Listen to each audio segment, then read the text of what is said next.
In a world where information seems to travel at the speed of light and traffic at a snail's pace, where the agenda of those at the helm doesn't always reflect the pressures on the streets, where the rubber hits the road, where there's queue of issues needing to be interrogated in the name of speaking truth to power. Welcome to a place at the table, where we set the agenda, table the issues that matter to you, and invite you to take a seat at the table.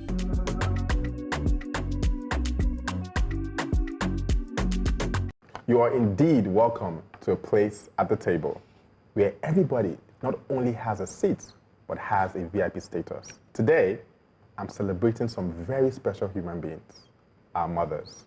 That's right, Bright. So almost everyone will agree with you when it comes to honoring our mothers. I'm saying it's time we extended that recognition to giving women their rightful place at the table of governance. Abio Funke, we are accustomed to saying one thing and doing another. We cry out against killings when it is committed by certain people, but justify it when it is done by another group. I'm saying this has to stop.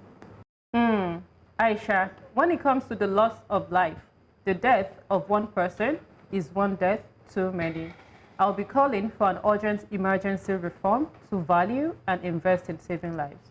Could you be referring to my advocacy that spotlights the paradox of governors neglecting to implement the pension scheme for their citizens whilst fully implementing it for themselves? Before we speak of VIPs, we first must see the value in each individual life. You're here, aren't you? Then, take it from me, you're a person of value.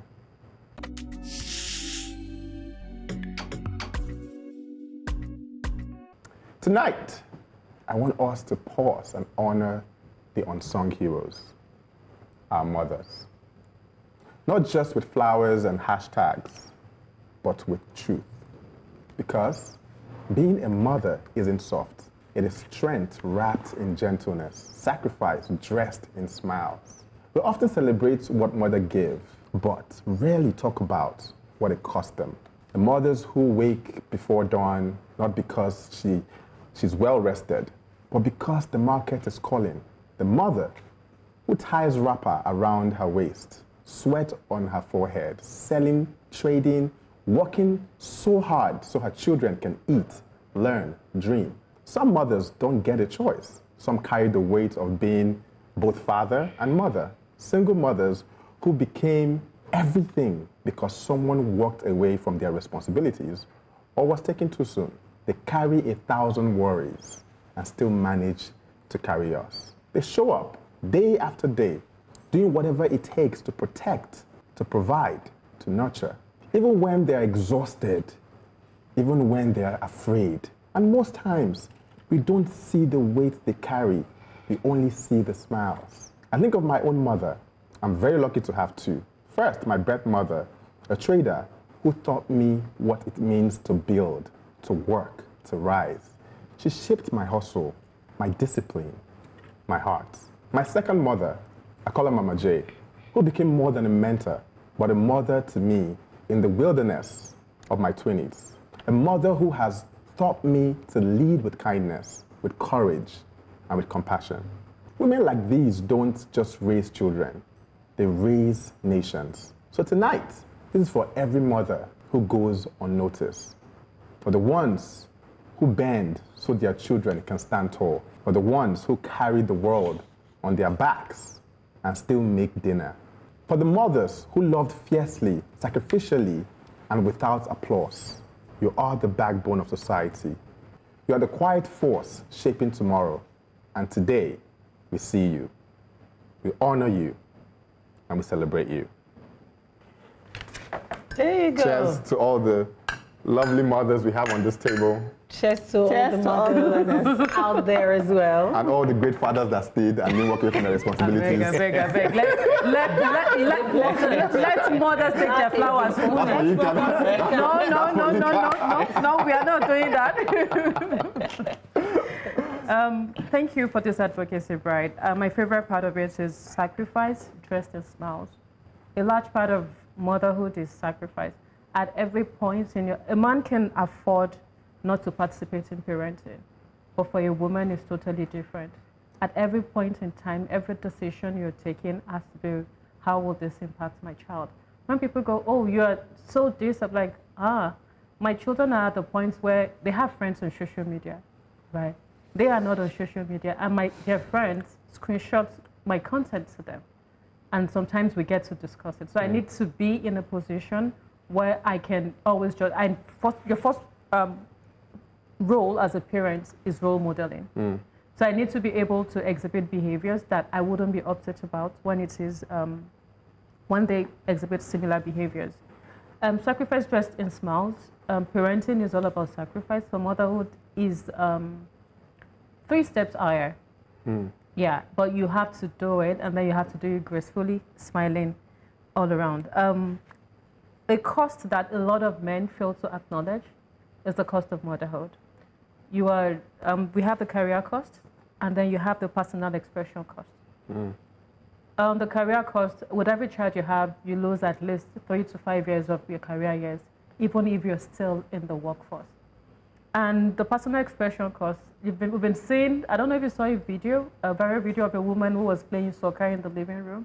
And I think it was on Twitter. A woman was wearing a Buba, and then she was playing football. She was bouncing the ball, and she was really doing it well. And someone was like, oh, who would have thought that? I think it was the child that posted, who would have thought that my mom can do this? Like, oh, she can't do that. Your mom used to be a person before she had you. And then she had to transition into the role of being a mother. Yeah, for me, I love the same line from your monologue. The one that says, being a mother is in soft, the strength. It's strength wrapped in gentleness, sacrifice, dressed in smiles. I quickly added resilience and a certain dose of fierceness. I remember sharing a bad dream I had with my mom, and I still have my mom at over 50. And we talked about it. 3 days later, she called me, and I went, each time she calls me, I say, hey, my mommy, because you never just grow up from, addressing your mom like that. And she said to me, oh, I just called to tell you not to be afraid. And that hits. Comforted you. Yeah, because I think mothers never stop being mothers, no matter how old they are. Somebody told me that in Igbo land, when a mother passes, they slaughter a goat to honor her worries, motherly worries and all of that. I think mothers will always, always be celebrated across the world. Right, worthy one, thank you. All right, so there's this song that we grew up with. I'm sure you know the song very well. Which of them now? It's in Yoruba. It says, Iya ni wura iyebíye. People don't know it. Zuma knows it.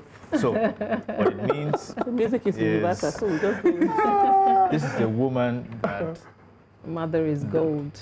she's gold, and money cannot even afford her. We can't. There's no amount that is too big to afford who she is. And when you look at it, you realize that mothers are golden. They are the very life that breathes. They're the very being that breathes life to everybody. And without them, I don't see how we can stand, as throughout all the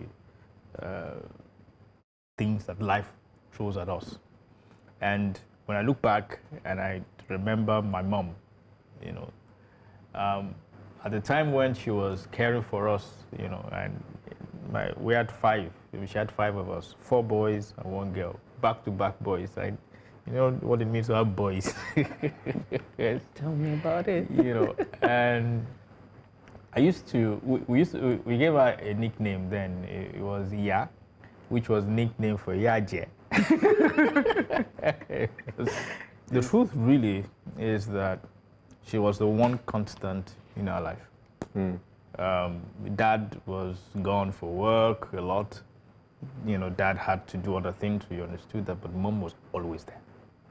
Like every single day. And that's the truth also for a lot of people. I mean, there are exceptions, but that's the truth for a lot of people in the society. Where I want to leave it, where I want to leave my thoughts, and this is a conversation I had with my own daughter, to just say, you know what, how do I as a father get to, really bridge the gap to be able to say that I am there in your life. And she said to me, Dad, you are the strength. You are the one that, we know that you are there, but you are there for the big things. And the lesson really for us men out there is that get involved. Get involved in your children's life. And stop blaming the women when the children grow up and they don't notice you anymore. Be involved in everything. Yeah.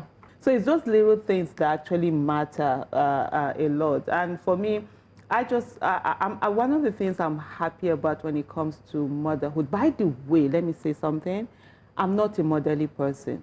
I am not. So I grew up knowing, I'm not this, like people see little bit, oh my goodness, so cute. All I'm saying is are dirty diapers. And the fact that when you're growing up, I have to be holding on. I was one person that couldn't wait for my kids to be adults. People want them to remain young and be, no, I just want to, let's be relating as adults. But I love my kids and I give them all the time. And anything I do it 100%. If they, in the school, they say only one parent is around, my kids will tell you that they know it's their mom, you understand? But it's not something that I look for. After 2, I stopped. Like some people ask me, like, if I have any child, I'm putting up that child for adoption. I can't go through that. But Bright, just to say, for the mothers also that don't make dinner, it's okay.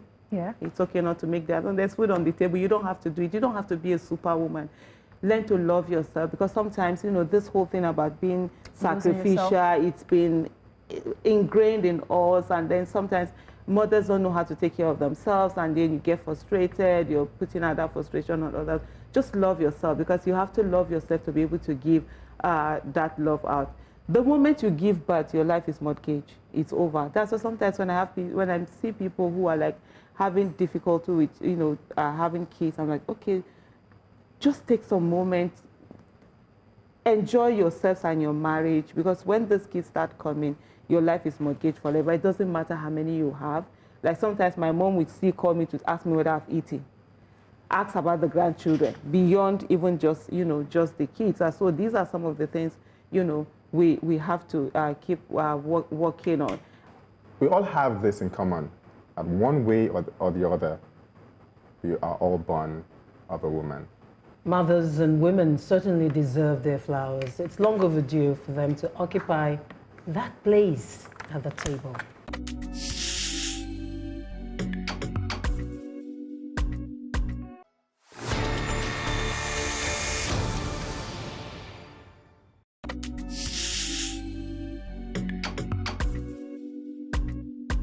I wrote a feature for The Guardian on Sunday once, titled The President's Women.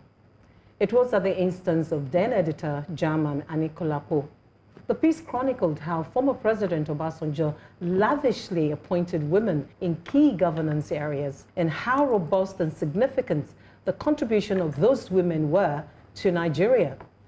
At the just concluded IREP Documentary Festival, media entrepreneur and documentary filmmaker Kadria Ahmed reminded us of the progressive decline in the participation and representation of women in governance in Nigeria from the Obasanjo years. It got me thinking, truly, Nigeria has not witnessed such a number of women in governance since then. Now let's contextualize the performance of women in governance during the COVID pandemic. The Guardian UK reports that countries led by women had systematically and significantly better COVID-19 outcomes, locking down earlier and suffering half as many deaths on average as those led by men.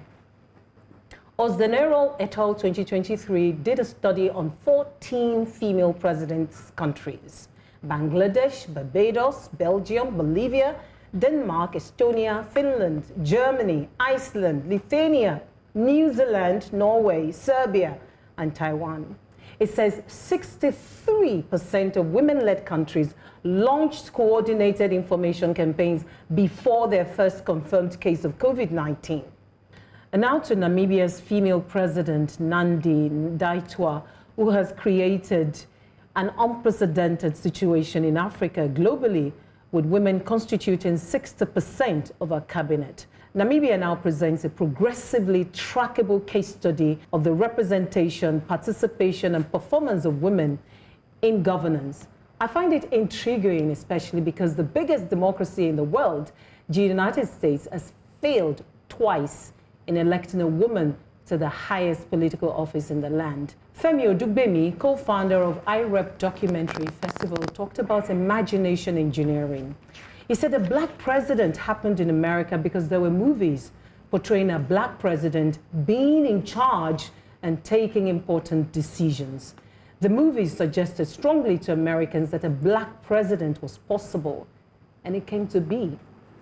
We need imagination re-engineering in Nigeria to re-embrace how significant women are in governance. We need positive portrayals and consciousness awakening movies. Balanle Austin Peters already led the way with Fumilayo. Other creatives in Nollywood, over to you. I love this advocacy. I'm all for women In governance, more representation. More representation. Yes. I've always been an advocate of affirmative action.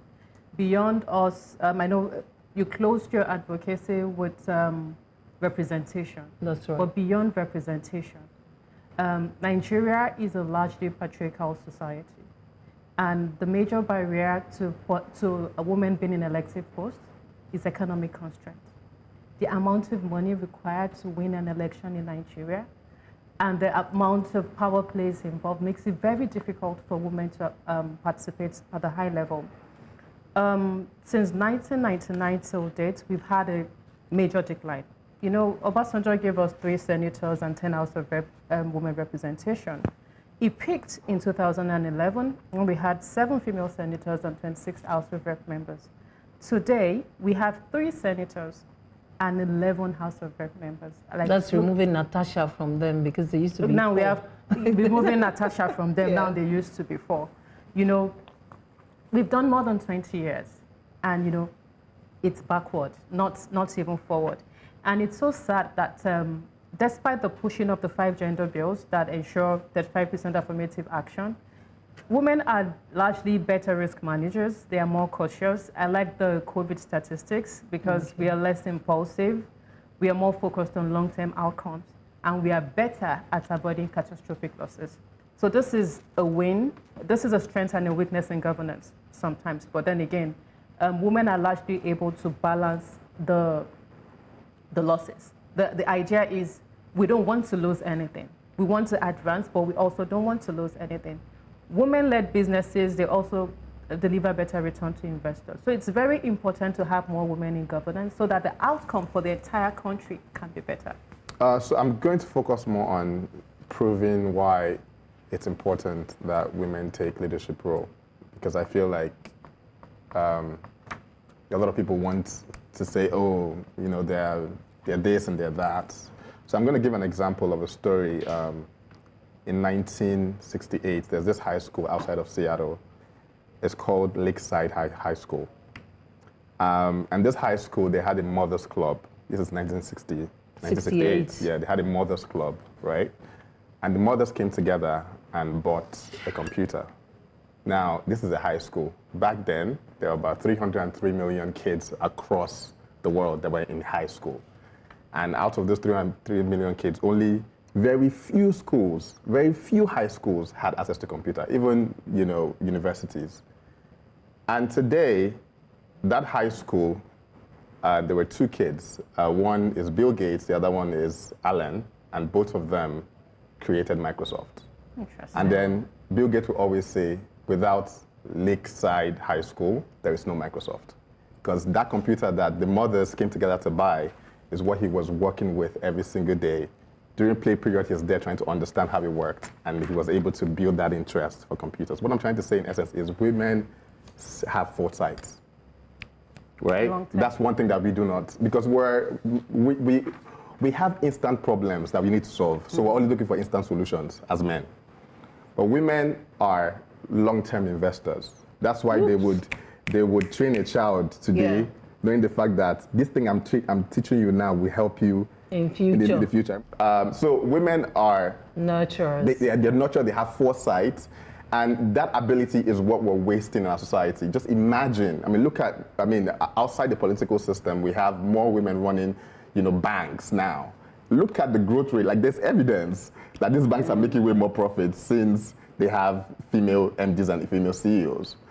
So when we talk about women in leadership, especially in Nigeria, and just to pick you up of what Zuma had said, it's very expensive, you understand? The one thing that women are also very good at doing is working together collectively, coming together, putting money together. Like you talk about the computer, you see a lot of women coming. I think in Jigawa State is where they came together to buy a car to be able to transport themselves to the hospital and stuff like that. So if we do that also, we will be more able to get more women into offices. We might not have as much money, one person, but together, if we work together, we will do that. For me, that's the project that I'm on. I'm working on that. Come 2027, as many women and youth, get them into the National Assembly. The House of Rep. Yes, the Senate and the House of Representatives. For the state houses, they will wait because it's a whole 36 days, and it's doable. What we need to do, we must build a war chest, and people must be ready to donate their small, their widow's mite, and we get that. So we organize better. Yes, women are better organizers. I can tell you, the NSAS protest without the FEMCO, those young women coming in, there wouldn't have been an NSAS protest the way we saw it, because they were the ones who were organizing. So they were able to organize across the nation. Otherwise, it would have just been normal protests and you just go on. So women are better organizers. But if you look at it, especially looking at our Nigerian context, women are brought up to organize. They are brought up to nurture, to serve. Girls take care, put themselves last, which are the qualities of leadership. But when we get to that place where these qualities have been nurtured for so many years, sometimes since childhood, we don't make use of them. And so that's always something, that worries. Our society is more, like Zuma said, Patriarchal. It's more patriarchal. And you find out that the way that we see the woman, especially in the place of governance and authority, it's almost like a case of we're indulging them. Instead of seeing them as real political power. And Infantilizing them. And I go back to what I said here a few weeks ago, that the women must start to look at themselves from the political power that they possess. Okay? I am a strong believer that when women come together and nest their political power in terms of their numbers, they can challenge the men. Unfortunately, that's not the case.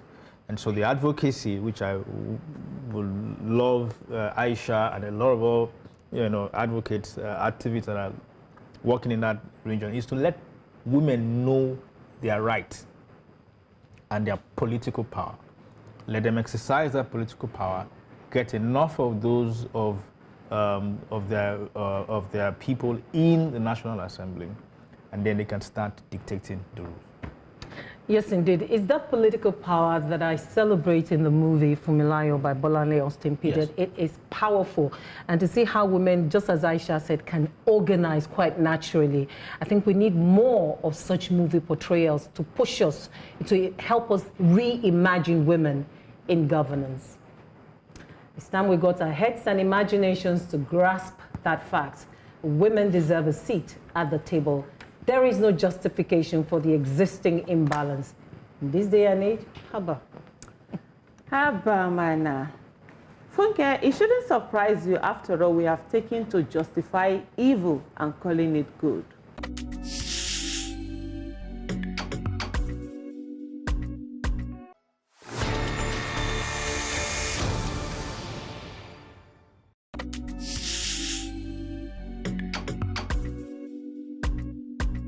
Nigeria is a nation that breeds serial killers. People killed during riots, jungle justice, mob actions, and they are never prosecuted. Many of them go on to repeat these killings and actually brag about them. Do you know what is worse?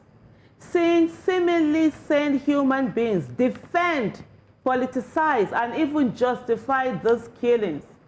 Let me stop here and ask, how many people in Nigeria have you seen or heard of that had taken part in killings during riots or jungle justice that have been tried and prosecuted?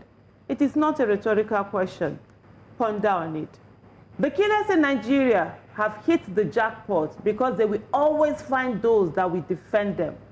There is never enough collective outrage against them. I've seen many on social media defending their support for killings in the name of religion, while condemning that in the name of crime, and vice versa. You must have heard of the gruesome murder of 16 human beings who were burnt to death while traveling in Uromi, Edo State. Their killings initially did not get the outrage such barbaric and heinous killing was supposed to get, until their identity and geographical affiliation was ascertained, and then it became an avenue for politicization and justification, and was given the necessary attention and focus. What heartless and soulless country. It is heartbreaking that when you're killed in Nigeria, you have to be strategically positioned for your death to matter. If you are Muslim, then you have to be killed in the southern part of the country and also be someone from the north.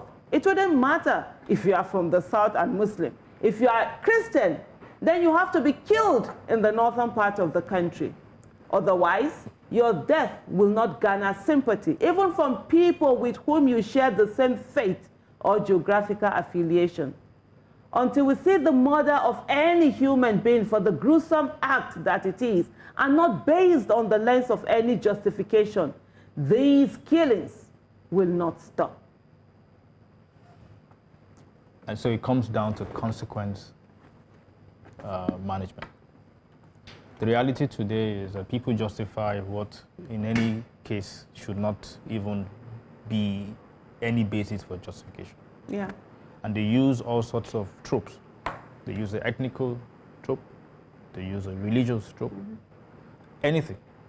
It wasn't long ago, I think it was, how many years ago now, 3 years ago, that we were talking about the killing of Deborah. Yeah, in Sokoto. In Sokoto, yes. All based on religious reasons.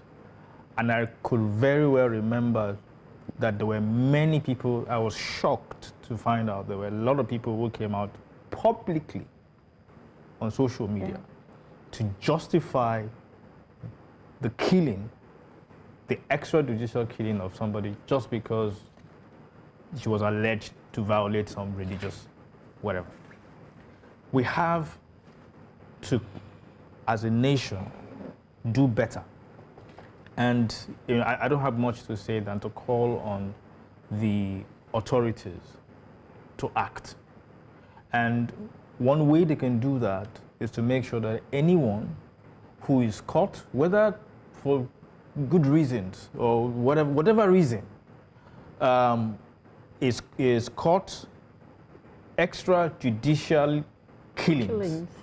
They should be arrested, they should be tried, they should be jailed. We go back, this thing it's not just recent. We go back to the Alu 4.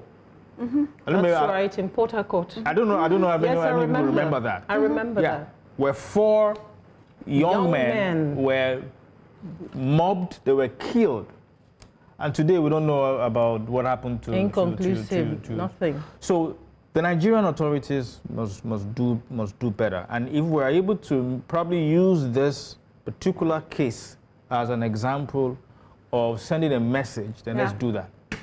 3 phrases: the politicization of killings, collective outrage, and the declining sense of empathy. It's frightening that people just die. You hear of Yahoo plus people who, as we say in Nigeria, buy their girlfriends and nothing happens. You wait for there to be a public conclusion of these cases. You just hear about the cases, the police are working on it or on them, and that is the end. So it's as if we've normalized people dying or people being killed just like that. Aisha, this is coming at a really good time to say what has happened to our sense of value, what has happened to us as a people, because you talked about collective outrage. Because if we're not talking about this death, we're not talking about that death, we are inadvertently normalizing it, you know, and enabling more. You know, so it is frightening. I wonder how governors, because this is not even about the presidents, how our governors, our legislators at the state level can nip this. It's no longer in the bud anyways, become normalized. How can they begin to reverse this sort of enablement that we all are, you know, are doing? Okay, I would like to ask, how inhuman do you have to be to watch or participate in the burning of another human being. Alive, not even a dead person? You know, we are so desensitized, we so much lack empathy, and we are not even in a war zone. Like, how, like, I saw bits of the video, I couldn't watch it, but you know, sometimes you scroll through social media and you see autoplay, and there were people around, there were people making videos, and no one was saying, stop. Pause. Human beings. Human beings like you. It could have been you. It could have been anybody. Anybody can just come out and say, oh, I think this person is this. And then you get what? We need to do more in attaching consequences to jungle justice or mob action. There is not a lot being done in that space. We need to not just arrest and prosecute, we need to publicly scapegoat and let people know that this is not acceptable. And communities also need to rise up. We need to be able to say, we don't want this in our community. It wasn't this bad in the past. I mean, when people talk about Nigeria has always been divided, but it has never been this bad, that you would just pick someone when there is no war going on and just literally burn them. Oh. It is sad. And, you know, I've been trying to, I've kind of like repressed it. I've been trying to compartmentalize it, but no. And then the value of a life in Nigeria is directly proportional to the amount of ethnic, religious, or political vitriol it can generate. Yeah. And it's so sad. Why do we have to condemn where we can prevent? That's right. Yeah. Like, jungle justice comes from a place of protecting ourselves. They've either seen somebody killed within their neighborhood by armed robbers, by kidnappers. They've seen these things, and then they feel like, if you can do that to us, we can do that to you too.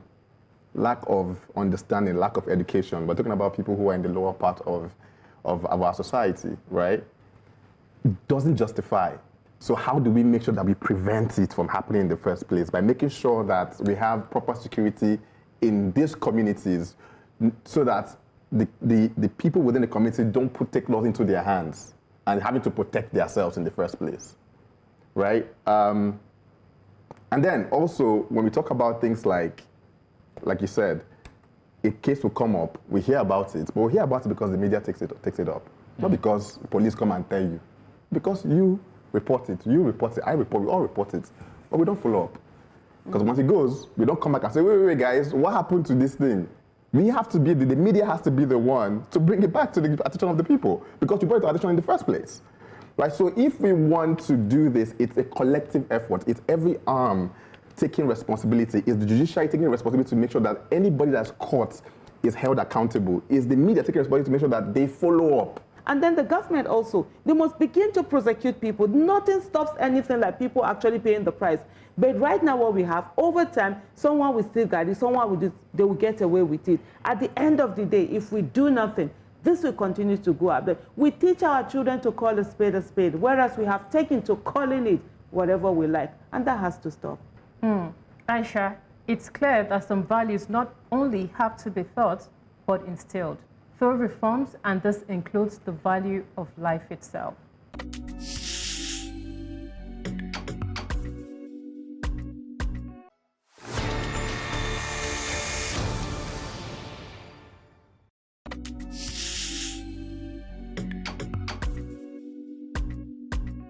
Nigeria stands at a critical juncture where the need to overhaul its accident and emergency response system has never been more apparent. The tragic death of Adetunji TJ Opaleye, a 32-year-old software engineer and co-founder of Bumper, last month, serves as a reminder of the systemic failures that continue to claim lives unnecessarily. TJ was riding his power bike with full safety gear along Victoria Island, Lagos, when he was struck by a vehicle. What followed was a cascade of failures. He was left unconscious on the road as bystanders struggled to find transport. Multiple vehicles refused to assist. 2 hospitals turned him away, denying him critical care. And he was pronounced dead shortly after a hospital accepted him.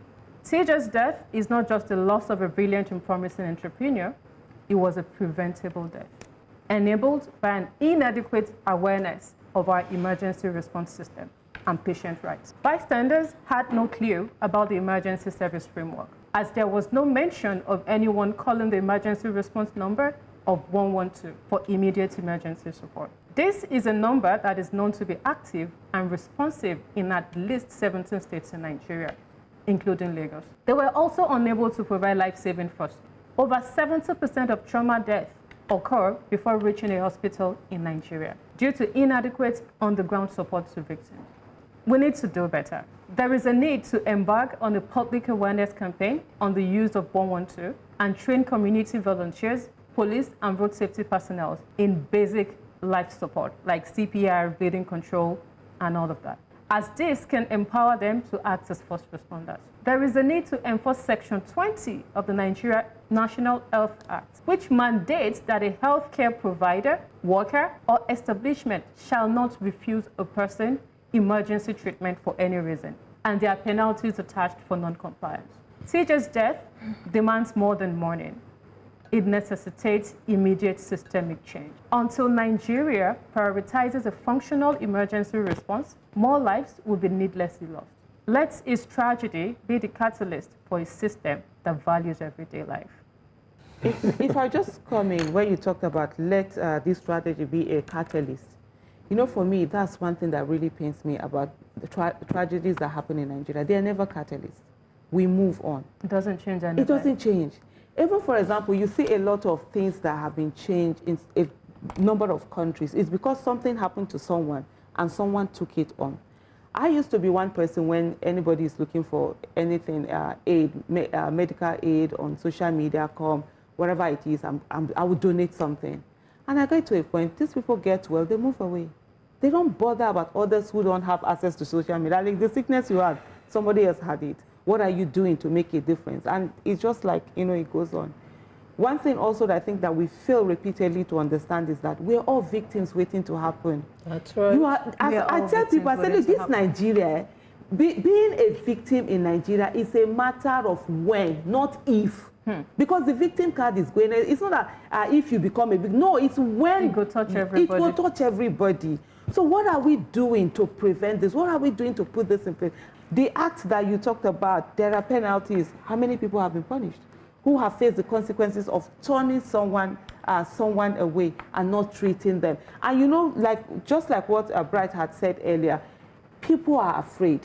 If you help him now, you carry him, the police will be on will not turn you into like you're the murderer. Because a lot of people have fallen victim to that. You know, they tried to help, they picked someone, maybe he died along the way or something.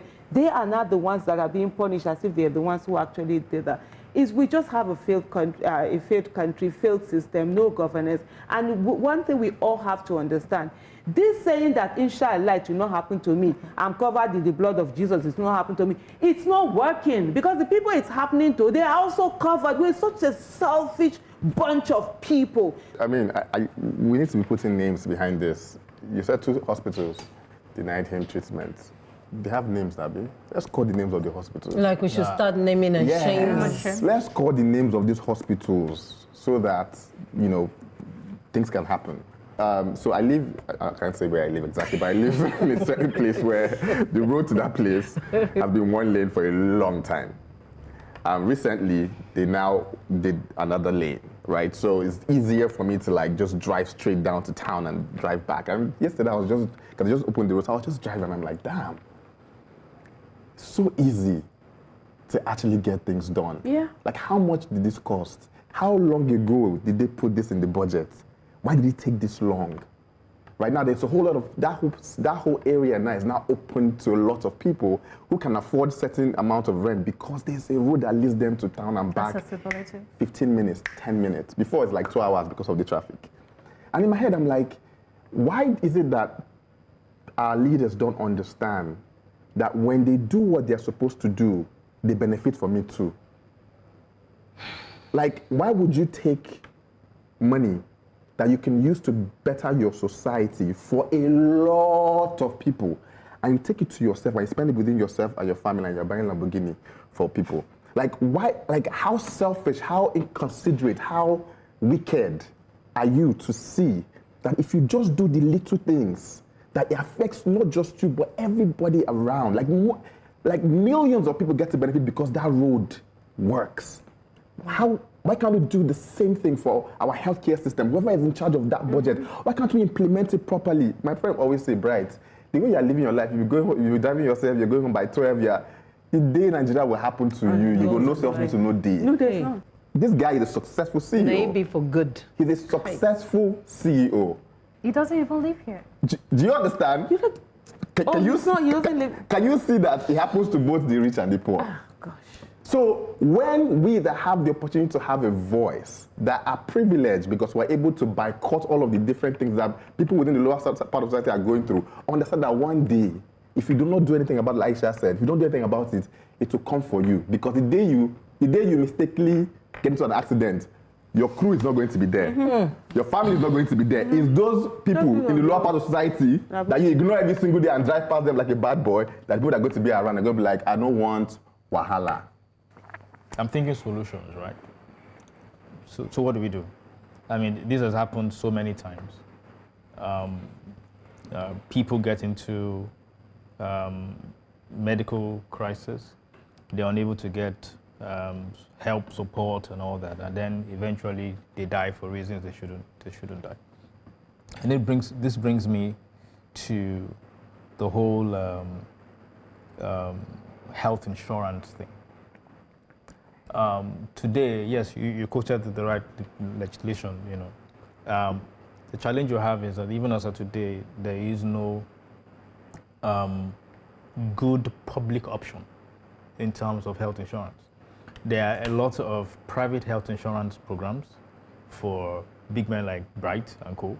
who can afford it. There is a solution to this. We have to find a solution where people can buy into a health insurance plan, all right? We have 200 million people, okay? So let's even say that 50 million of that, okay, are able to buy into this health insurance with like 10K a year. That's a huge pile of money that you can have that can guarantee a lot of all these emergency services that we're talking about. The US today has this Amber Alert thing, all right? Now, we heard that word. We didn't know that actually happened because there was a 9-year-old girl called Amber that was murdered, and the family after the whole thing came back together, and then they went and pressured Congress, all right? And then the Congress passed that Amber Alert system such that once any missing child, okay, is passed into that system, that alert would show up on every phone in the entire United States. So so in terms of what does this tragedy, TJ's death, what the catalyst that comes out of it? For me, I think that the people who support him, I mean his family and all that, they should also make sure that at the end of the day, they make a strong advocacy to make sure that there's something that comes out of this so that they can be sure that this doesn't happen to another biker again. But beyond that, for me, we need to look at our health insurance system because it's broken and we need to fix it. There's a correlation between your advocacy and Aisha's advocacy. While Aisha addressed the mob, you addressed the more refined people and how Nigeria happens to them. For me, I'll take it back to storytelling because there's a way drama mirrors reality. I would say our storytellers should be able to put this in their storytelling. Nigerians like movies, we like the films, we like our celebrities. They should be portrayed in some of these instances, in some of these scenarios. Advocacy. So that, yes, so that we then learn how to do emergency responses. We learn how to use fire extinguishers. We learn all manner of things. We see why it is wrong for somebody to be dying and you're just standing by taking, recording and watching life ebb out of that person. We need to also continually harp on the fact that the Minister of Justice died in this country. Until now, the case is inconclusive.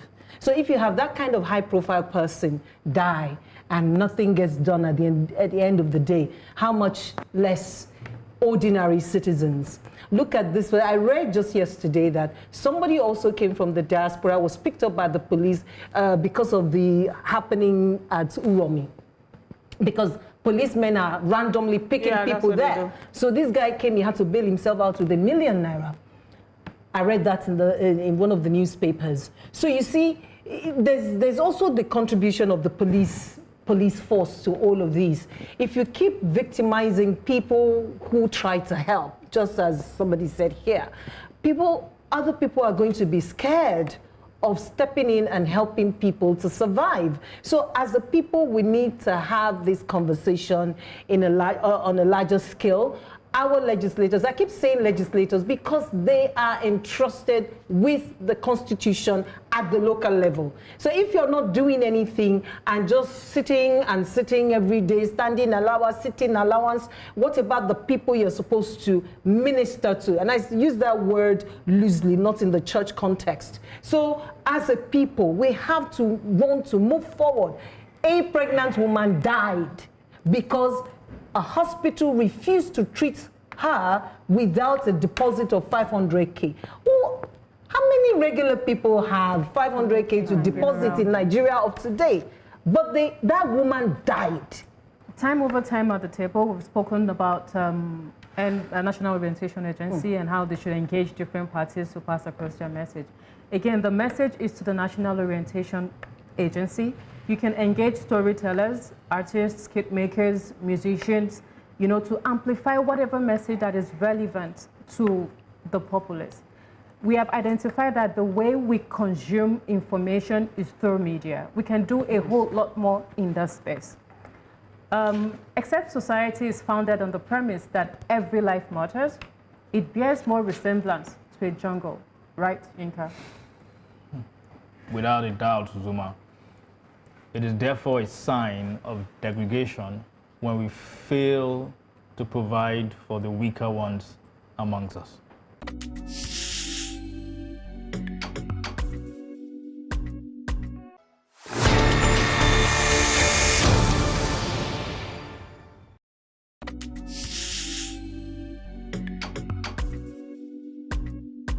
On the 25th of June 2004, President Obasanjo signed into law one of the most consequential pieces of legislation of the current dispensation, the PENCOM Act 2004.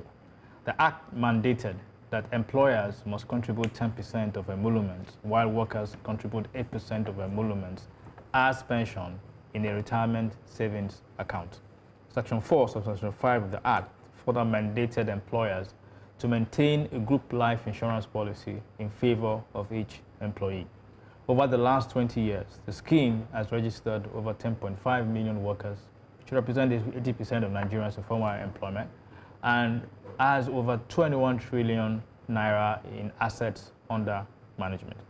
However, 21 years after the law was enacted, many states are yet to fully comply. According to PENCOM, in its Q2 2024 report, even though 25 states have domesticated the CPS law, only 7 plus FCT have fully implemented all aspects of the contributory pension scheme. They are Lagos, Osun, Kaduna, Ondo, Ekiti, Edo, and Jigawa states. The entire Northeast geopolitical zone is almost 100% non-compliant. I mean, there's no pension bureau, no CPS remittance, no actuarial evaluation, and no group life insurance for civil servants. The paradox is that out of the 28 states yet to fully implement the CPS laws, 18 have pension for life laws for governors and their deputies, laws that they are fully implementing. There's no further evidence of how out of touch these states are than this. Worse still, some states are technically stealing workers' pension by deducting and not remitting the funds. Add the fact that many employees are not even aware that they are entitled to group life insurance protection from the employer. The implication is that civil servants in those states will likely face an uncertain future after retirement. There's no bigger enabler for corruption than this. It's high time state chapters of the NLC rise up to challenge state governors to fully implement these benefits for workers. If a state like Osun, with its many challenges, can afford to implement fully the contributory pension scheme and the group life insurance, there's no reason why Akwa Ibom, Bayelsa, Cross River, Plateau, Borno, Yobe, and Kwara cannot do the same. I don't even know where to start from. So there are actual states who deduct employees' contribution pension and they don't remit the fund. Yeah. That's wild. How can you be stealing from your people? Yeah, it's very stealing. It's criminal. And nobody has attempted to prosecute them, to take them, sue them or something. They are the governor. They are the government. There is a labor union. Them? So it's only the labor union really that can take them on. And it's I'd also like to ask, the group life, do they come through when there is a loss? Have you seen an instance, or is it just something we just pay, but not because they actually do something? On the corporate side, I've seen it work, and that's the private sector. I don't know how it works in the private sector. All right. That's it for me. I don't think I have much to say, but like you already said, when it comes to things that has to do with money, our leaders put themselves first, because why would you implement something that you know can affect everybody, but focus on yourself and implement it fully, but when it comes to everybody else, you don't really care. I feel like it boils down to systems that hold people accountable. And if we're waiting for the government, the system within the government to hold yourself accountable, it will not happen. Mm-hmm. Right? That's why you have the labor union. Mm-hmm. What are they doing? It's not their job. Minimum wage. But it's not their job to make sure that they protect workers. Yeah. So what are they doing? Why are they not taking that up? I mean, this has happened for a long time. Why are they not taking that up and making sure? Because even all of these organizations and all these unions, they're also corrupt. They're still Nigerians. Nigerians are president. Nigerians That's the point. Are chairman of, like we have like Asians. That's running all the other most of them the corruption is on every level. The corruption, like Kisley came here and said, what we need is simple leadership. Simple leadership. Simple. On every level. From the school teacher to the gatesman to the security man, everybody to understand that they have a role to play. So if the people that are responsible for this job are not doing their job, who am I to come and suggest? So yeah, that's my take. I think you mentioned this in trade unions. What are they doing? NLC just focused on, minimum wage that they can't even fight for effectively and get a living wage for their workers. That's the biggest part there. And the most important thing is everything is about incentive.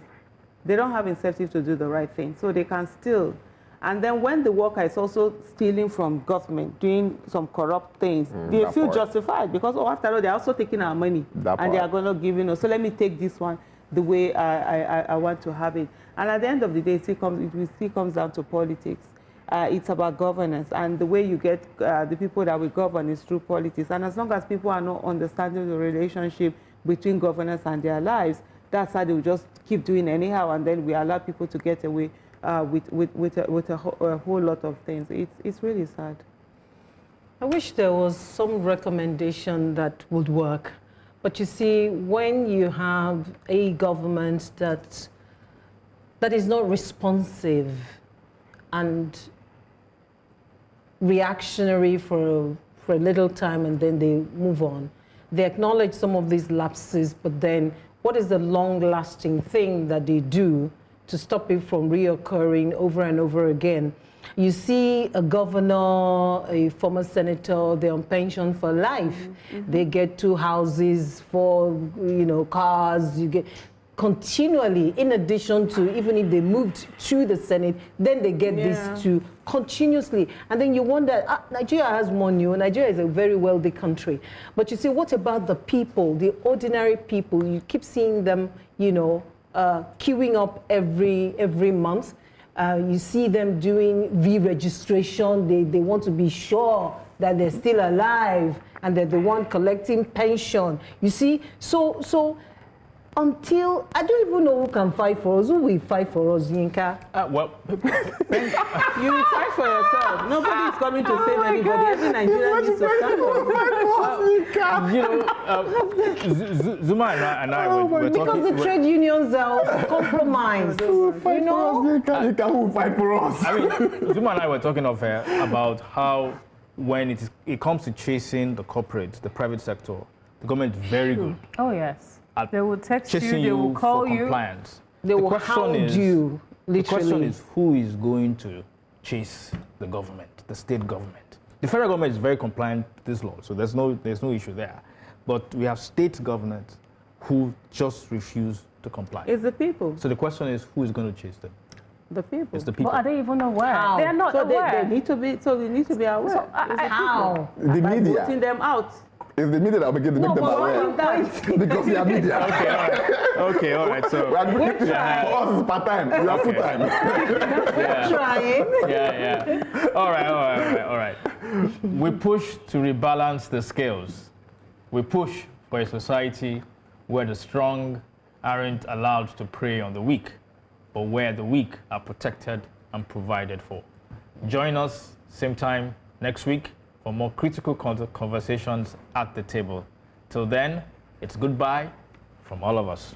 Bye-bye. Peace. Peace In the Middle East. In the Middle East.